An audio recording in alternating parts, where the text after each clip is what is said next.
I'm it. X71 tagged me. In fact, he did worse than that. He threatened me. He said that if I don't respond to his video, he's going to do like Arnold Schwarzenegger in Conan the Destroyer and awaken a vengeful god. None of us want to see that happen. So to keep the world at peace, I'm going to share 5 facts about me and then tag 5 people to do the same. Fact number 1. I'm a cheesehead. I was born in Wisconsin, spent a couple weeks there every year visiting my grandparents, enjoying life on the lake, swimming, fishing, boating. Got to see the beginning of training camp and sometimes the preseason, so I'm a Packer fan. Fact number 2, what's up with my name? I'm sorry, I wasn't planning to make videos, and so when I set up an ID, I didn't set up anything that was very legible. So what it is it's J Woods WCE. J, me, Jim, James. Woods, my last name. WCE stands for a company that I used to have after I switched jobs from one place to another. The previous employer wanted me to continue doing some consulting work for them, which I did for probably a year or two. And so WCE stands for Woods Creative Enterprises. And it's just personally to me a reminder about thinking out of the box in terms of solving problems. Fact number 3, something professional this time. I've been many things in my career. One of those things was a skip tracer. Skip tracer is someone that finds someone that's lost or doesn't want to be found. In fact, I led a team. We were called the SWAT team. My director was former Special Forces, so the idea of having a team named after Special Weapons and Advanced Tactics really appealed to him, especially because that's what we did. We developed innovative new ways of finding these people that were lost. Now, often we'd find that they were actually in prison at the time that we located them. Sometimes they weren't alive. One of the people that we were looking for was featured on the television show Unsolved Mysteries. The comedian Stephen Wright used to have this joke about a dream he had. He was in an elevator. The door is open. He walks out into a desert. He keeps walking. Off in the distance he sees a house. He keeps walking to the house. He goes inside when he gets there. There's nobody in the house. It's fully furnished. He's walking around, but nobody's there. All of a sudden the phone rings, and he answers the phone. And he says, "Hello?" The person on the phone says, "Mr. Wright?" "Yeah. This is so-and-so about such and such a bill." I made that joke plausible. Fact number 4. I was a misogynist. Not a misogynist. I don't hate women. For those that don't understand the term I was using, let me give some background. On the day that I was born, it was illegal in Virginia to do what I chose to do 19 years later. 2 days after I was born, the Supreme Court handed down its ruling in Loving versus Virginia. Why is that important? That decision invalidated state laws against interracial marriage. So when I was 19, I didn't have to go to jail because the woman that I loved and chose to marry was black. Yes, Shelley, my ex-wife, was black. So are both of my children, Daisy and June.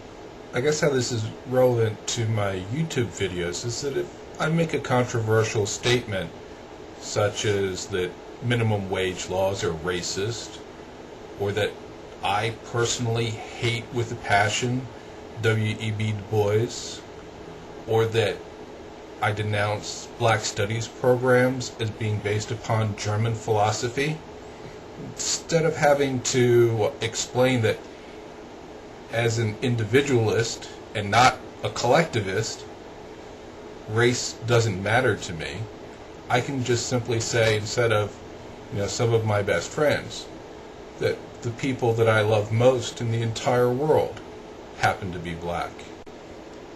Fact number 5. My senior thesis for my undergraduate work was on the incentive systems within terrorist organizations. The idea of my research was that by better understanding how these organizations reward their membership for retention and recruitment, that those systems could be disrupted, causing the terrorist organizations to fracture and become dysfunctional. I've thought about making some videos about that. I didn't know if anybody would really be interested in it. I'll probably make some videos just related to my goal of doing some writing this year, and I'll probably talk about some of the things I plan to write that are related to that topic. Okay, just one nugget about terrorism, just as a gauge to see if anybody's interested in me talking about this subject any more than I actually plan to do already. There are 3 basic perspectives on terrorism. There's the national security perspective, which is synonymous with the Bush administration. There's the criminal justice perspective, which is synonymous with the Democratic Party. There's also the root cause perspective, which really associates with the academic community. The problem is that each of these parties, looking at this problem from different perspectives, do so to say that their perspective is valid to the exclusion of any other perspective. Now, I'm very reality-oriented. I don't believe any of this BS about everybody's perspective is valid. However, in this case, I think that Jim Collins, author of Good to Great, has a point about the power of and. These 3 different perspectives are seeing different facets of the same object. In combating a terrorist organization, we're trying to combat the entire organization. If each of these different perspectives is only seeing part of the organization, and we are following one of those perspectives, then we are only going to be impacting part, at best, of the terrorist organization. To radically attack the organization and undermine it, the most appropriate thing to do is to be able to look at all 3 perspectives simultaneously, to be able to see the front, the top, and the side of the terrorist organization and take it down. So I've completed the first part of this 2-part assignment. I've disclosed 5 facts about me. Now I need to spread this YouTube contagion to 5 unsuspecting, innocent people on YouTube. Their only qualification is they couldn't have already been tagged by somebody else. Who should I pick? Provenzo? No, I need to keep his nose to the grindstone with what he's doing. I've narrowed the list down to 5 people. Pick for people that are subscribed to me or that I'm subscribed to. These people haven't been tagged already, and I thought it'd be interesting to hear what they had to say for 5 facts about themselves. First, my first subscriber, Joe Zemecki. Second, marneedear. Third, 99s. Fourth, Christopher 7. And fifth, nyculla. Hope you enjoyed these facts, and have a good night.